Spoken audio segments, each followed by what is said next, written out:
So ngayon guys, tuturuan ko kayo paano mag-preya. So naka-retry nga pala ako dito. So ganito pala, tuturuan ko pala kayo ng rotation. I don't know if rotation to, pero manood lang kayo. At dito nga kumuha na ako ng red. At dito nagkumuha ako at nakita ko dito si Diggy. Pinatay ko na lang siya kasi sayang naman, diba? Tapos dito nag-turtle na kami. At una kami sa position kaya lamang kami dito. Post forward ko na kanina kasi wala naman may nangyari. Dito nga hinihintay ko na lang mag-leave silang lahat. At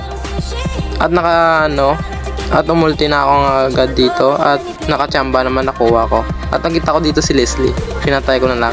O diba? Ang galing. Uy! At ang turtle ako ulit. O retry nga. Dito nga umulti ako. Napaka-resin ang ginawa ko kaya wag itong gagayain. Dito namatay ako eh. Tangin ang bubo dyan. Dito nga kumuha na ako ng red at nakita ko dito si Tamos. Pinatay ko na lang. Dito medyo nahirapan ako kasi naka-damage. Preya ako pero okay lang. Kaya ko naman siya. Dito napatay ko. Bang! Putangin ang bubo mo. Dito nga nakita ko si Diggy. Pinatay ko na lang siya. Nakachamba pa ako. Pasensya na sa boses ko, medyo wala talaga akong mood ngayon. At dito nga, naka-record na ako kasi na full storage ako. Tangin na.